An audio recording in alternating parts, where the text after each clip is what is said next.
Hello दोस्तों, subscribe करें बांग्ला ओई टीवी चैनल को और प्रेस करें बेल आइकन को लेटेस्ट मानी वीडियो पहले देखने के लिए।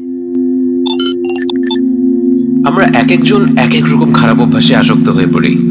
কেউ ধূমপান করছি, তো কেউ মদ্যপানে জড়িয়ে পড়েছি, কেউ কেউ মাদক নিচ্ছি, আবার অশ্লীলতার সঙ্গে জড়িয়ে পড়েছি। আমরা যেন কেউই মনে না করি যে আমরা এতটা খারাপ হয়ে গেছি যে আমাদের কোনোই আশা নেই।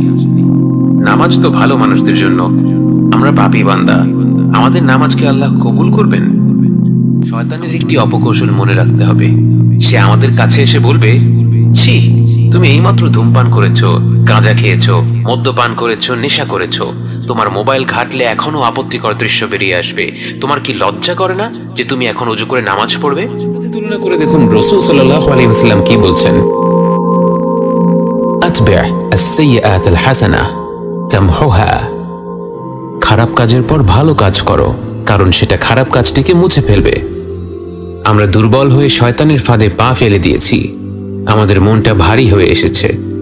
তখনই আমাদের ঘুরে দাঁড়ানোর উত্তম সময়। তখনই আমাদের বলা উচিত, শয়তান আমাকে একবার হারিয়ে দিয়েছে তো কি হয়েছে, আমি শয়তানকে 3 বার হারিয়ে দেব। প্রথমে আমি গিয়ে, কারণ অজু করলে পাপ ঝরে পড়ে। অজুতে মুখ ধোয়ার সময় সেই চোখ এবং মুখ যা কিছু খারাপ দৃশ্য দেখেছিল সেই পাপগুলো মুছে যাবে। হাত ধোয়ার সময় সেই হাত যেই খারাপ কাজের দিকে বাড়ানো হয়েছিল সেই পাপগুলো মুছে যাবে। অজু করার সময় অন্তরে বিশ্বাস রাখতে হবে, মনে মনে কল্পনা করতে হবে আমরা শারীরিকভাবে আমাদের যেই অঙ্গ ধুচ্ছি সেই অঙ্গ থেকে পাপগুলো ঝরে পড়ে যাচ্ছে, আমরা পবিত্র হয়ে যাচ্ছি। দ্বিতীয়বার আমরা শয়তানকে হারাবো নামাজে দাঁড়িয়ে, কারণ রাসূল সাল্লাল্লাহু আলাইহি ওয়াসাল্লাম বলেন, যেই ব্যক্তি সুন্দরভাবে অজু করে মন দিয়ে 2 রাকাত নামাজ পড়বে এবং আল্লাহর কাছে ক্ষমা চাইবে, আল্লাহ তাকে ক্ষমা করে দিবেন। এবং তৃতীয়বার আমরা শয়তানকে হারাবো আরো ভালো কোনো কাজ করে, হয়তো কোরআনের কিছু আয়াত পড়ে বা সাদাকা করে, যেন শয়তান ভবিষ্যতে আমাদেরকে ফাঁদে ফেলার আগে 2 বার চিন্তা করে, একে দিয়ে খারাপ কাজ করালে তো এ আরো পাল্টা 3 গুণ ভালো কাজ করে ফেলবে। ভেবে দেখুন, যারা পাপ কাজে লিপ্ত হয় তারাই যদি আল্লাহর কাছে ক্ষমা না চায়, তাহলে ক্ষমা চাইবে কে? যদি আল্লাহ শুধু তার নিষ্পাপ বান্দাদেরই ভালোবাসতেন, তাহলে কি তিনি ফেরেশতা সৃষ্টি করার পর আর মানুষকে সৃষ্টি করতেন?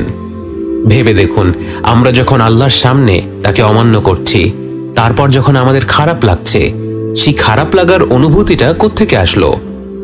বাস্তবে এটা আল্লাহর তরফ থেকে একটি উপহার, তার কাছে ফিরে যাওয়ার একটি আমন্ত্রণ।